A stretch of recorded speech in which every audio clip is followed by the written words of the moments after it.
बंद कयो आहे उन्हनि खे तालीम ॾियो, उन्हनि खे आणियो, हिननि वॾेरनि जे ॼाणनि मां हिननि खे बचायो। ऐं उन्हनि वालिदेन खे थी चवां जेके पीरी मुरीदी में पंहिंजूं नियाणियूं वञनि था उन्हनि जे पेरनि में उछलीनि, अॼु खां पोइ ख़बरदार जो फातिमा खां पोइ के जाहिल माइट पंहिंजी नियाणी हिननि हवेलियुनि ते ग़ुलाम करे रखी आहे।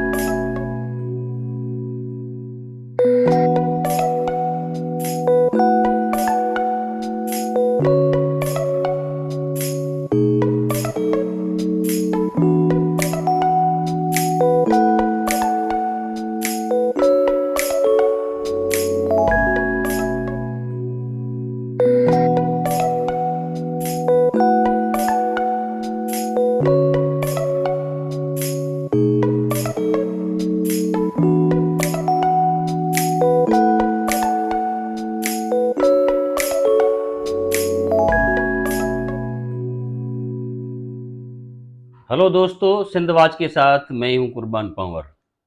आज हम एक ऐसी शख्सियत से आपकी मुलाकात करवा रहे हैं, एक ऐसा किरदार, एक ऐसा इंसान जिसने अपनी पूरी ज़िंदगी औरतों के लिए, औरतों की आज़ादी के लिए, औरतों को हुकूक दिलाने के लिए और औरतों में अवेयरनेस पैदा करने के लिए पूरी ज़िंदगी अपनी जिदोजहद की है और आज भी माशाल्लाह वो इस जिदोजहद में आगे आगे है। अदी नज़ीर कुरैशी साहबा, जिसको पूरी सिंध में अदी नज़ीर कुरैशी के नाम से जाना पहचाना जाता है। अदी नज़ीर कुरैशी सिंध, पाकिस्तान, पूरी कंट्री में औरतों के हुकूक के हवाले से होने वाले जो भी प्रोटेस्ट, जो भी इhtजाज, जो भी सेमिनार, जो भी अवेयरनेस, जो भी ऐसा प्रोग्राम, ऐसा इवेंट जिसमें औरतों के हुकूक की बात होती है, तो उसमें अदी नज़ीर कुरैशी शामिल रहती है। आज हम उसके मेहमान हुए हैं और आज हम उनकी जो गुजरी हुई ज़िंदगी है उसके बारे में उससे पूछेंगे कि आपकी जो ज़िंदगी गुजरी है, ज़ाहिर है सिंधी समाज ऐसा है जिसमें मर्द के लिए भी गुंजाइश नहीं है, तो एक औरत उसने कैसे सरवाइव किया है और आज तक ऐसी जिदोजहद और ऐसा जो सिंध में, मैं समझता हूँ, मैं क्या सब लोग समझते हैं कि सिंध के अंदर औरत का आगे आना, औरत को अच्छा किरदार निभाना, औरत को लीडिंग रोल अदा करना, ये बहुत मुश्किल होता है, लेकिन ये अदी नज़ीर कुरैशी ने सिंध के अंदर करके दिखाया है। तो आज हम उसकी ज़िंदगी की बाबत मालूम करेंगे, क्योंकि पॉलिटिकली हिसाब से, समाजी हिसाब से तो बहुत सारे अदी के इंटरव्यूज़ वगैरह हुए हैं, लेकिन ये हमारा जो इंटरव्यू या हमारी जो बातचीत है अदी नज़ीर कुरैशी से, वो इसे समझो कि पर्सनली तौर पे है, ज़ाती तौर पे है। हम उससे मालूम करेंगे, उससे पूछेंगे ज़ाती तौर पे उनके क्या क्या रुकावटें आई और कैसे कैसे मराइल से वो गुजर के इस मोड़ पे पहुंची है। तो हम अदी नज़ीर कुरैशी को सिंध वॉच में वेलकम बोलते हैं। अदी आपको वेलकम है सिंध वॉच में। तो दोस्तों, अदी नज़ीर से हमारा जो पहला क्वेश्चन है वो ये है कि अदी आप ने ये जो समाजी काम और पॉलिटिकल काम जो शुरू किया है, तो ये कब से आपने शुरू किया है, उसको कितने साल हुए हैं, और इस पॉलिटिकल और सोशली जो आपकी एक्टिविटीज़ है, जो आपकी जो रोल है, उसमें आपने किस किस मराहल से आप गुजर के यहाँ तक पहुँची हो? सबसे पहले तो मैं आप लोगों की शुक्रगुजार हूँ उस चैनल की कि आपने मुझे इस काबिल समझा, आप आए मेरे पास। मैं जो भी बच्चे आते हैं सिंध के یا کہیں سے بھی کوئی بھی ہو جو اچھا خیال اچھی سوچیں رکھتے ہیں، جو میرے میں امیدیں رکھتے ہیں کہ ادی سے ہم ملاقات کریں اور بات کریں، تو میں ان کو ضرور ٹائم دیتی ہوں۔ آپ کا کوشچن ہے کہ آپ کب سے آئیں، میں یہ بتانا چاہ رہی ہوں کہ ادی میری کتابیں آئی ہیں 2، میں شاعرہ بھی ہوں، لیکھک بھی ہوں۔ تو ایک میری شاعری کی کتاب آئی ہے سندھی میں، اور دوسری میری آئی ہے یہ دوسری میری کتاب یہ آئی ہے جڑو نہ تیری دات، یہ جو ہے۔ تو میں نے اس میں بھی یہی لکھا ہے کہ انسان سوچتا کچھ ہے ہوتا کچھ ہے۔ میں نے کبھی اپنی زندگی میں یہ تصور بھی نہیں کیا تھا، ہم اتنی جکڑ میں تھے، اتنی سماجی جکڑ اور پدری سماج کی پیڑا جو ہوتی ہے اس میں ہم اتنے جکڑے ہوئے تھے کہ ہمیں فرصت ہی نہیں تھی کہ ہم سوچے کہ دوسری انسانیت کے لیے بھی کچھ کرنا ہے۔ لیکن جب 88 میں جب میں مذہبوں میں بھی زیادہ گئی ہوں، گہرائی میں ہر چیز ایک راستہ چھوڑتی ہوں تو دوسرے سے نجات حاصل کرنے کے لیے ہم نے اپنی جان کو نجات سماجی جکڑ سے یا پریشرائز ہونے کی وجہ سے ہم نے سمجھا کہ ہماری نجات جو ہے وہ مذہب ہے، اس میں ہم دعائیں مانگیں گے، معجزے ہوں گے، ہماری نجات ہوگی، یہ ہوگا وہ ہوگا۔ تو اس وجہ سے میں بھی بہت انوالو تھی۔ لیکن یہ ہوا کہ 88 میں جو لسانی جھگڑے ہوئے، جس میں ساری تب قاسم آباد نہیں تھا، اب میں قاسم آباد میں رہتی ہوں۔ قاسم آباد کا آج تک مجھے پتہ نہیں ہے کہ یہ نام کسی نے رکھا، لیکن اس میں جو میں نے آنکھوں سے جو چیزیں دیکھی، بالکل لطیف آباد 4 نمبر جو بٹائی ہاسپٹل کے چوک پہ میں مجلس سے واپس ہو کر آ رہی تھی، میرا بیٹا میرے ساتھ تھا اور دوسری 1-2 بہن تھی، کالی ڈریسیں مجھے پہنی ہوئی تھی۔ تو اس وقت جو اٹیک ہوا تھا، 40 نوجوان اس جگہ پہ جو میرے سامنے شہید ہوئے، اور میرے بیٹے کے یہاں پہ اس نے پسٹل رکھی لڑکوں نے، میرے منہ سے یہ نکلا کہ بھئی اپنے ہیں تو پھر کہا کہ چھوڑ دو ہم وہ بات، وہ میرے ذہن میں جو نقشہ ہے وہ میں زندگی بھر نہیں بھولوں گی۔ اتنی ہراسمنٹ ہوئی، پھر اس کے ری ایکشن میں تو پھر تو بہت کچھ ہو گیا۔ پھر میں نے وہ بچیاں بھی دیکھی جن کے سر پہ دوپٹے بھی نہیں تھے، پھر میں نے وہ لوگ دیکھے یہاں جو بھی لوگ گھر بک تھے، تب نئی اسکیمیں بن رہی تھی، وہ سارے بند تھے گھر، تو ہم نے ان کے تالے توڑ کے یہ نہیں دیکھا کہ کس کا بکا ہے، ان میں ان لوگوں کو، ان فیملیوں کو، ان گھروں میں بچیوں کو سب کو بٹایا، ان کی پھر امداد کے لیے ہم نے جمع کی امداد، گھروں میں گئے، سب سے لیا جو بھی آس پاس حیدرآباد میں تھے، ہم نے ایک عورتوں کی ٹیم بنائی، اس کی تھرو ہم نے ان کے لیے مدد کے لیے سارا سامان اکٹھا کیا، پھر ادھر ہم نسیم نگر پارک میں ہم نے کیمپیں لگائی، پھر ان میں وہ چیزیں بانٹی، اپنے گھروں سے چیزیں نکالی، یہ وہ۔ بہرحال اس دن کے بعد میں نے جو بعد میں دیکھا کہ بچیوں کے سینوں پہ جو تشدد کے نشان تھے، ان کے ٹھپے تھے، اور نوجوانوں کے جسموں میں جو ڈرلوں سے سوراخ تھے، جو بھی نوجوان، ہم سندھ کی بچیاں اور بچے باہر نکل ہی نہیں سکتے تھے خوف کی وجہ سے، ہم گھروں میں جیسے قید ہو گئے تھے، لیکن اس کے باوجود ہم سے جو ہو سکا انسانیت کے ناطے ایک دکھ اور درد سمجھ کے، اس کے بعد ذہن میں تو تھی چیزیں، کتابیں پڑھنا، یہ کرنا، ایکٹیویٹیز کرنا، میں ویسے ہی ایکٹیو تھی، لیکن جو جیسے میں نے چھلانگ لگائی، وہ میں نے اس لیے لگائی کہ اب گھر میں بیٹھنا میرے لیے جرم ہے، اب میں گھر میں نہیں بیٹھوں گی، ان بچیوں سے، ان انسانوں سے، ان نوجوانوں سے جو بھی زیادتی ہوئی ہے، اس کے لیے میں اپنا علم بلند کروں گی۔ پھر میں نے اپنا علم بلند کیا، پھر میں نکل پڑی، پھر میرا سوشل پلیٹ فارم، سماجی پلیٹ فارم، ساری چیزوں میں ایکٹیو رہی۔ اس کے بعد اتفاق سے میرے خیال میں 91 یا 2 میں میرے پڑوس میں عوامی تحریک کے رہنما محترم رسول بخش پلیجو صاحب اس کی ٹیم ادھر میرے گھر کے سائڈ میں ہی رہتے تھے. تو اتفاق سے میرے گھر میں میرا بیٹا جو ہے بڑا، وہ شہید بھٹو گروپ کا تھا. تو روز رات کو ریڈ ہوتا تھا جام صادق کے دور میں. تو میرے گھر میں روز آتے تھے، روز ریڈ ہوتا تھا کہ تمہارا بیٹا ہمیں دے دو اس کو گرفتاری کے لیے.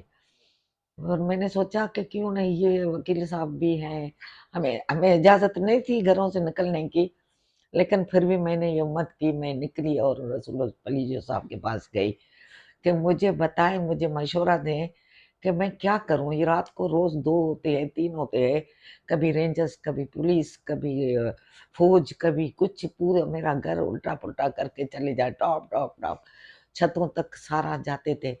میں خوف مجھے نہیں آتا تھا، میں مقابلہ کرتی تھی. خوف کبھی بھی میں نے محسوس کسی سے بھی نہیں کیا.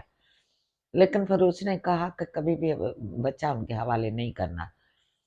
پھر میں نے یہ کیا کہ اس کو میں نے دوسرے ملک کہیں بھیج دیا، ایمرجنسی میں اس کے پاسپورٹ وغیرہ بنوا کے اس کو کہیں بھیج دیا. اس کے بعد میں جیسے رسول بخش پلیجو کے ساتھ میری جیسے راہ بن گئی، پھر آنا جانا بات چیت. پھر میں نے خود جیسے میں اس کی تنظیم جو تھی عورتوں کی سندھیانی تحریک، اس کا حصہ بن گئی.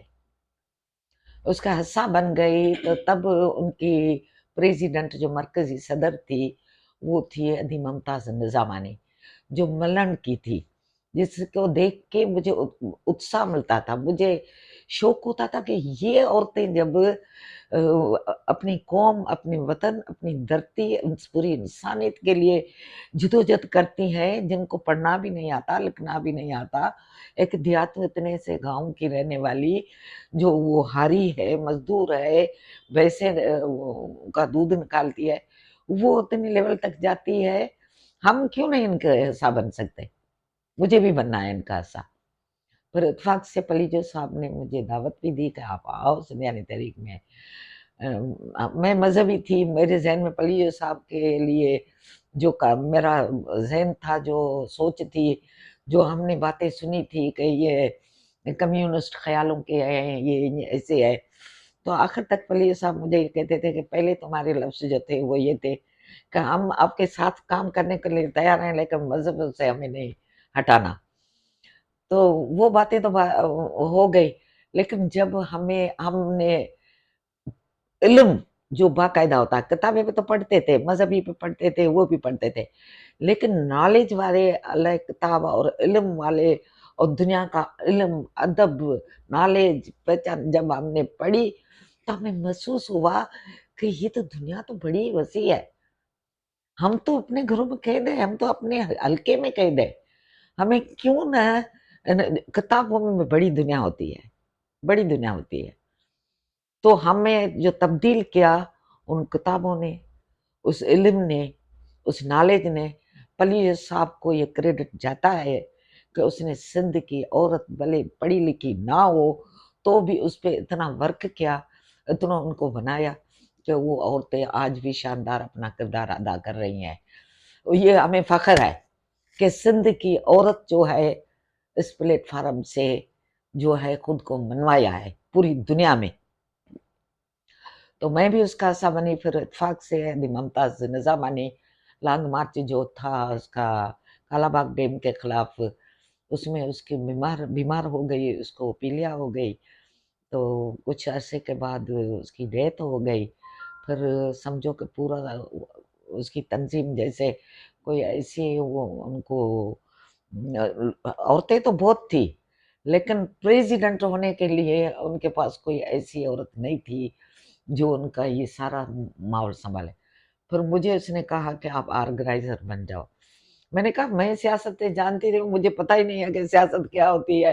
آپ لوگ اتنے بڑے لوگ، میں تو بات ہی نہیں کر سکتی، مجھے تقریر کرنی نہیں آتی، مجھے پتہ نہیں ہے، میں پھنسی ہوئی ہوں، میرے بچے ہیں، مجھے ان کی شادیاں کرنی ہے، کام کرنا ہے مجھے گھروں کا. تو اس نے کہا کہ بس سب کچھ ہو جائے گا، آپ بس خالی آ جاؤ. پھر ان کی مہربانی تھی کہ انہوں نے مجھے پہلے آرگنائزر کیا مرکزی. پھر الیکشن ہوئی سندھیانی تحریک کی، وہ ہوئی اس میں بسنت ہال میں. پھر مجھے اس پہ صدر، مرکزی صدر کا عہدہ دیا گیا. पर तकरीबन 20 साल तक मैं सिंधियानी तहरीक की मरकजी सदर रही, जिसमें मैंने इस सिंध का कोना कोना छान मारा, बस्ती बस्ती, गांव गांव, शहर शहर, मेरे से नहीं गया, अकेली अकेली। सब लोग कहते थे कि सिंधियानी तहरीक में खाली आप एक हो क्या? मैंने कहा नहीं, हजारों की तादाद में मेरे पीछे है। फिर जब हम कराची में लॉन्ग मार्च कर रहे थे, जब सारी जहाँ से औरतें एक दो भी नहीं निकलती, मैंने वहां से 18 बसें निकाली औरतों की। मैंने इतना वर्क किया, उनके घरों में जाती थी, मुझे सुकून नहीं आता था घर में। फिर उसके लिए मैं प्रेशराइज तो हुई, मुझे समाज को फेस करना पड़ा। फिर घर में हम झूठ बोलते थे, हम मिलादों में जा रहे हैं, हम मजलिस में जा रहे हैं, हम कुरान खानी में जा रहे हैं, तो झूठ बोल के जाते थे। लेकिन हकीकत के लिए, सच्चे अच्छे कदम के लिए, ये हमारी इबादत है, इबादत के लिए हम जब निकलते हैं, वो झूठ हमारा झूठ नहीं होता, वो हमारा सच होता है, क्योंकि हमको इंसानियत की निजात के लिए जो राय बनाते हैं, उसके लिए हमें वो झूठ बोलना पड़ता है। अच्छा, तो यदि आप ये जो आपने बताया कि आपका जो जैसे समझो कि पॉलिटिकल जो करियर शुरू हुआ वो उसके बारे में आपने बताया। तो अभी आप सिंधी औरत तंजीम की प्रेसिडेंट हो और माशाल्लाह अगले साल 2022 में जो फ्लड आया तो कासमाबाद गर्ल्स डिग्री कॉलेज में आपने बड़ी मुतासरीन के लिए कैंप बनाया था।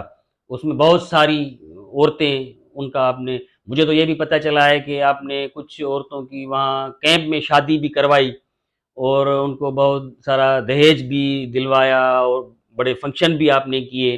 वो जितने वो मुतासर परेशान थे तो उनको ऐसे समझो को एंटरटेनमेंट आपने दी, उनको बहुत आपने सपोर्ट भी किया, उनके लिए फिर गवर्नमेंट की कैंपें भी बनवाई, उनमें आपने उनको शिफ्ट किया। जब तक वो शिफ्ट हुए उससे पहले आपने उनको पूरा जो भी था राशन था, फूड का सारा मसला था या मेडिसिन थी या वो सारे मुझे डिलीवरी सारी ये तो की। तो उसके बारे में आप कुछ बताएं कि जो कैंप लगी थी तो उसमें आपने क्या क्या किया या आपकी टीम ने क्या क्या किया सैलाब के मुतासिन के लिए? जी, असल में ये था कि जब फ्लड आया था तो सारा माहौल इमोशनल था, लेकिन गवर्नमेंट ने ये ऐलान किया था कि कोई भी स्कूल, कोई भी कॉलेज, कोई भी ये जो है, उसमें कोई भी मुतासरीन जो है उनको जगह नहीं मिलेगी।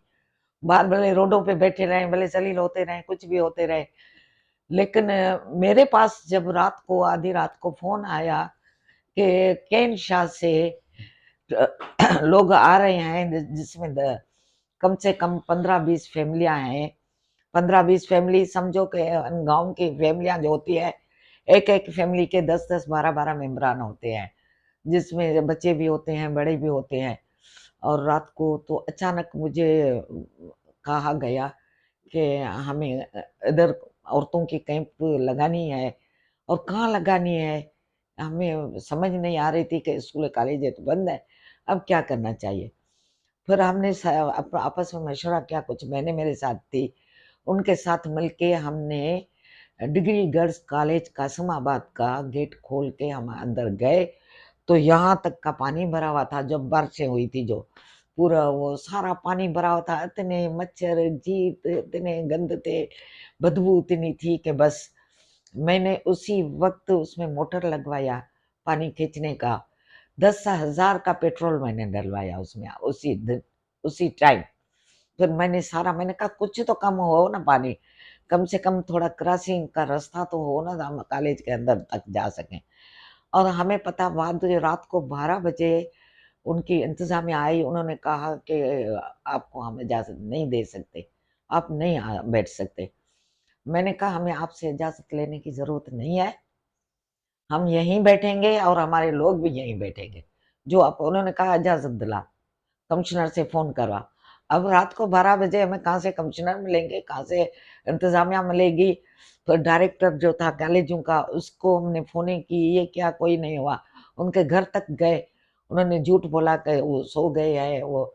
फिर उनके बेटे ने कहा कि कोई हमने ठेका लिया है क्या उनका, मुतासरीन का, जो हम करें। हालांकि उसको कोई पावर ही नहीं था, वो कोई ओहदेदार भी नहीं था। चलो ठीक है, हमने तो रात को जबरदस्ती, रात को 3 बजे काफिला पहुंचा, हम तब तक खड़े थे गेट पे, फिर जबरदस्ती हमने गेट खोल के उनको सबको अंदर किया कि पाँव नंगे लोगों के, ये जो गोड सिंधी में कहते हैं वो बंधे हुए थे, बच्चों में इतनी स्मेल, इतनी वो थी, सारे बस जैसे परेशान होते हैं लोग वैसे आए। फिर हमने जितना पानी था उसमें से उनको क्रॉस करा के अंदर तक लाइटें वाइटें अपनी बल्ब बल्ब लगा कर उनको, मैंने कहा फिलहाल तो आप बैठो, सुबह देखेंगे कि क्या होता है। फिर सुबह मैंने कहा हमें एनओसी लेनी थी। फिर मैंने जो उधर वेलफेयर के जो बच्चे थे जो फलाई काम करते हैं उन सब में हमने कॉलें की, तो कि भाई डीसी से मिलो, हमें इजाज़त दे दे ताकि हम इसमें बैठे। कोई इजाज़त नहीं दे रहा था, पर मैं खुद गई कमिश्नर के ऑफिस, उधर से जाकर मैंने एनओसी ली उनसे, फिर इजाज़त ली, फिर बैठी। खैर फिर मुझे मेरे ऊपर वो जो उस्तादों की तंजीम थी, जो डायरेक्टर था, उन्होंने शाम को आया, दूसरे दिन शाम को 4 बजे मुझे कहा कि आप कब्ज़ाखोर हैं, आप कब्ज़ा करना चाहती हैं औरतों न बच्चियों के इदारे पे, तालीम के इदारे पे। मैंने उससे कहा कि ये इदारे खोले ही हमने हैं, तुम तो हो पगारदार, तुम्हें तो तनख्वाह मिलती है, आज हो कल नहीं होंगे, अभी ट्रांसफर हो जाओगे। हम बच्चियों के तालीमी इदारे जो बनाया है उसको हम बिगाड़ेंगे, तुमने ये सोचा कैसे? तो फिर उससे मेरी थोड़ी हाथापाई हो गई।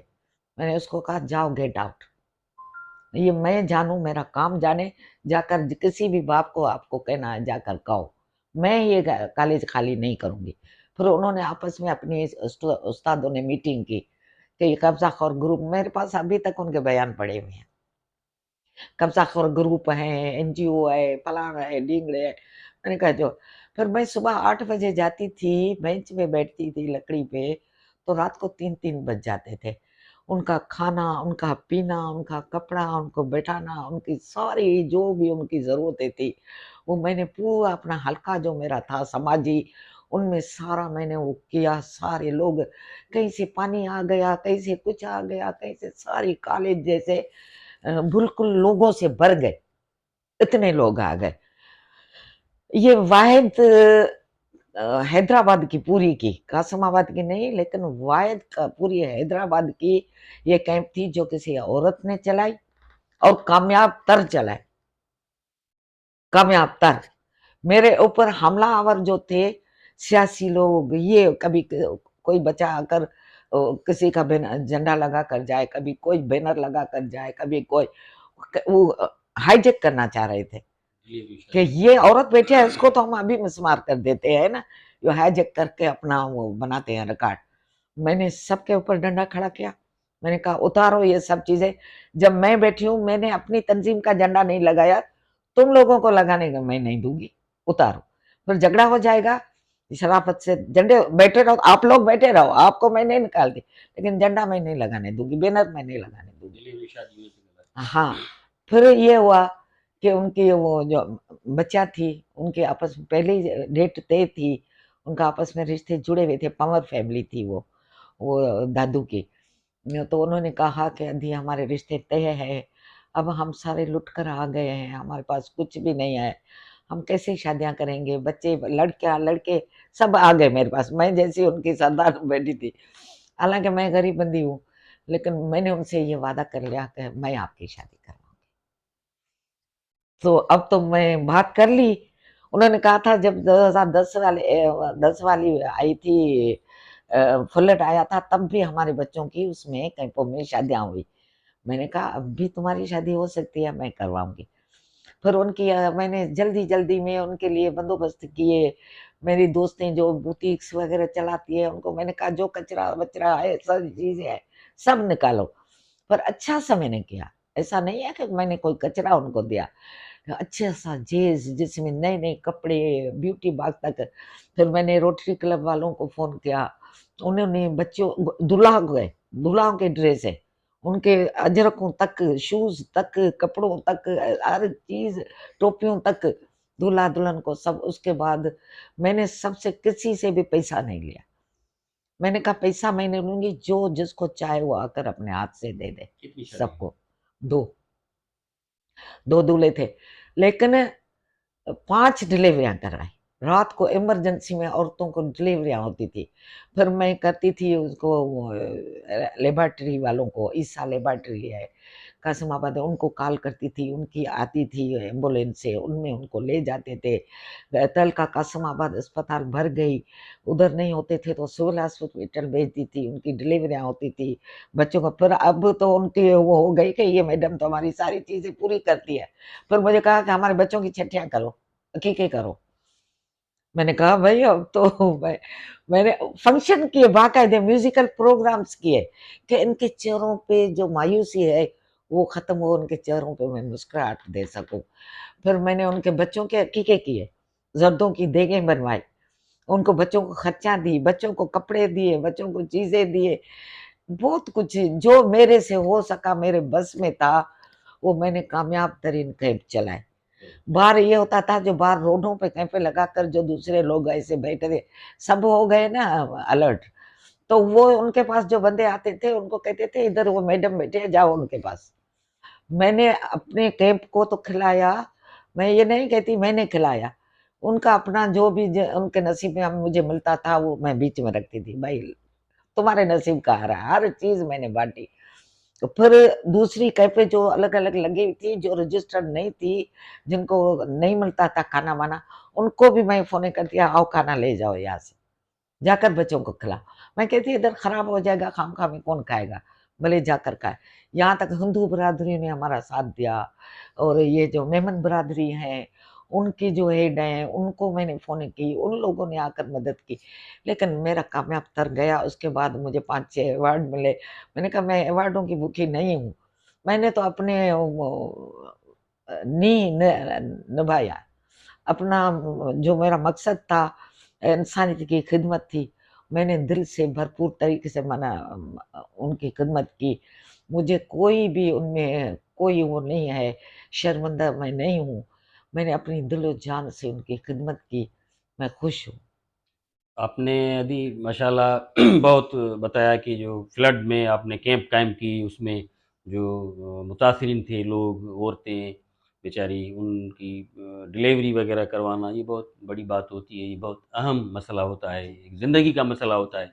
उनमें आपने सपोर्ट की, फूड का, मेडिसन का, वो सारा कुछ आपने किया, शादियाँ आपने करवाई, ये बहुत बड़ी बात है। मेरे ख़्याल में ये बहुत कम होता है, ख़ास तौर पे हमारी सिंध में ऐसे बहुत कम होता है।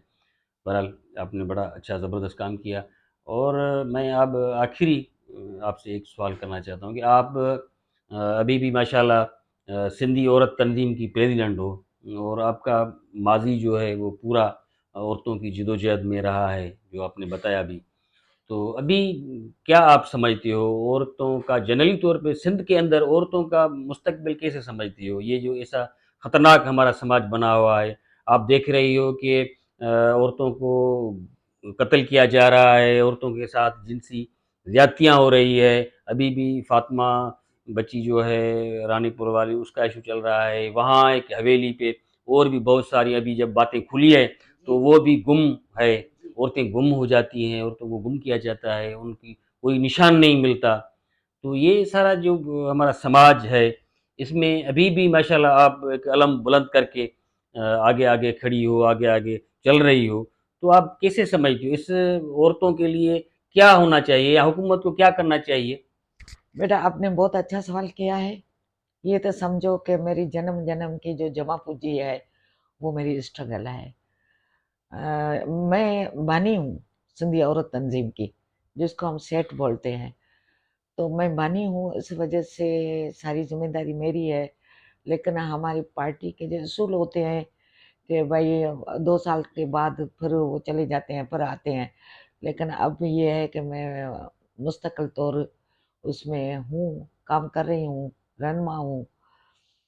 तो बहुत से मसाइल मेरे सामने आते हैं, जैसे औरतों की समाज में जो रुकावट है, मैं समझती हूँ कि ज्यादातर जो रुकावट है, एक तो पदरी समाज वो चाहता ही नहीं है कि औरत आगे आए।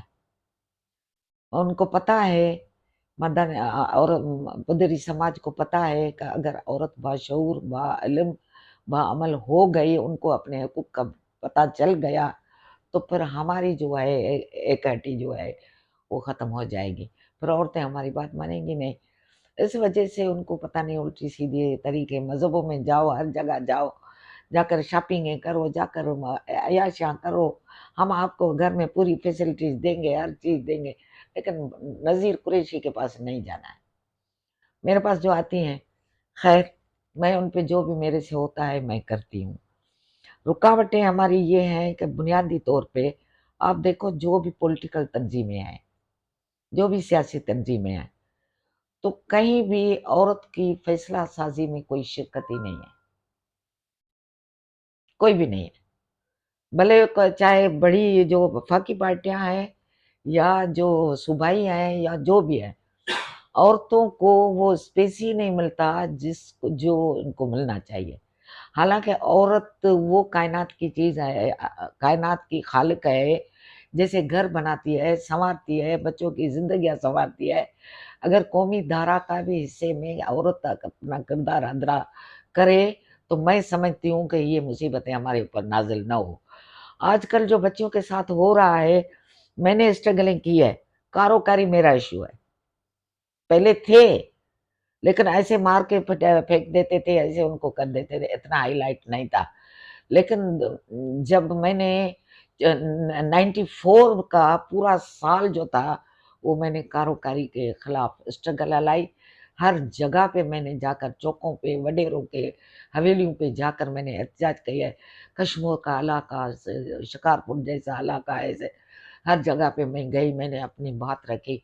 उसके बाद ये कारोकारी वाला जो ये था इशू, वो हाईलाइट हुआ। अब तो पूरी दुनिया में फैल गया है। अच्छी बात है, मुझे खुशी है कि मेरी वजह से ये बात जो है, औरतों को कुछ तो इंसाफ, कुछ तो कानून बने। लेकिन फिर मैं देखती हूँ कि ये जो मजहबी करंदे या जो वडेराशाही है, वो हुक्मरान है, ये आपस में जुड़ी मिली भगत करके औरतों को टारगेट कर रहे हैं, हरासा कर रहे हैं। अगर एक औरत के साथ किसी गांव में कोई ज्यादती हो गई तो यकीनन वो पूरा समाज अपनी बच्चियां छोड़ेगा नहीं, फिर स्कूल नहीं, फिर या मुझे कमी जो महसूस होती है वो एजुकेशन की होती है। जहालत ज्यादा है, जहालत बढ़ गई है, हमारी बच्चियों की राहें रोकी गई हैं। आज भी हम पीरी मुरीदी में अपने खानदान की, अपने घर की बच्चियां जो बेसमझ ना समझ, उनको हवेली में जाकर छोड़ देते हैं, उनके गुलाम बना देते हैं। या औरतों को गुलामी में देना, ये तो वालिदैन का कसूर है ना। क्यों अपने खुद को गुलाम दर गुलाम है, नस्ल दर नस्ल खुद को गुलाम बना दिया है, वडेरों के सामने, पीरों के सामने, मुरीदों के सामने। और आप देखते हैं जो हिंदू कम्युनिटी की बच्चियां हैं, उनके जबरदस्ती मजहब उनकी तब्दील करवा के उनको, ये जैसे मियाँ मिठू जैसे जो है बदमाश, ये जो है बच्चियों को पता नहीं कहाँ से कहाँ पहुंचा देते हैं। कहाँ जा रहे हैं हम? हमारा माशरा दिन ब दिन, अब तो हमें ऐसा जकड़ा गया है, हमारे ऊपर जो बर्डन डाला गया है, महंगाई, बेरोजगारी, हमारे बच्चे मुंह में आ गए हैं। गरीब लोगों का, पूरे तबके का जो है जीना हराम हो गया है। एक टाइम की रोटी नहीं खा सकता, आटा नहीं मिलता, आटे से लेकर पेट्रोल तक। सारे समाज में लोग चल नहीं सकते। सफेद पोशित लोग तो बिल्कुल भी खत्म हो गए हैं। सफेद पोशी का भरम रखने के लिए उनको पता नहीं क्या क्या करना पड़ता है। अब जो ये जो है मांगने वाले पेनो फकीर जो है, वो हर जगह पे, ये जो कारंदे हैं ना, ये वडेरों की साजिश है। हम टारगेट बने हुए हैं, हमारी सिंध की औरत खास तौर पे टारगेट बनी हुई है। अब मेरा मकसद है कि ये जो औरतें जो टारगेट बनी हैं, इनको हम निजात दिलाएं। और वो निजात दिलाए कि ये अपने मुंह से अपना हक मांगे और उनको अवेयरनेस दें, उनको ज़हनी तौर पर हम इतना मजबूत करें कि हर जगह पे अभी काफ़ी शऊर आ गया है। हमारी मेहनतों ने रंग लाना शुरू कर दिया है, काफ़ी औरतें आगे आ गई है, कुछ एनजीओज़ की तरफ से, कुछ पॉलिटिकल की तरफ से। हम सबके साथ हैं। जहाँ जहाँ भी औरत के वक़ार की बात आएगी, जहाँ-जहाँ भी इंसानियत के हकूक़ की बात आएगी, मैंने हर स्ट्रगल किया है। ये नहीं है कि फ़क़त औरत के लिए। जहाँ भी कोई मेन इशू कौमी उठता है तो मैं वहाँ अपना अलम खड़ा करती हूँ, हर जगह पे। मैं ये नहीं देखती कि ये बंदा किस पार्टी से ताल्लुक रखता है या ये मेरी पार्टी का नहीं है, मैं इसमें नहीं जाऊं। मैं इन चीजों को तोड़ दिया है मैंने। अब मैं समझती हूँ जिसका जो अच्छा मौक़िफ़ है, जो इंसानियत के लिए सही मौक़िफ़ है, मैं वहां जा पहुंचती हूँ। ये मेरा असूल है। दोस्तों, आपने अभी नज़ीर कुरैशी की बातें सुनी। इंटरव्यू उसको बोले या उस बातचीत बोले, या ऐसे समझो कि उसकी लाइफ के जो तजर्बे हैं, उनको पहलू हैं मुख्तलिफ, वो उसने बताए और आप सब ने ये सुने। अगर आपको ये हमारा वीडियो पसंद आया हो तो हमारे चैनल सिंधवाज को सब्सक्राइब करो। आप लोगों की बहुत मेहरबानी।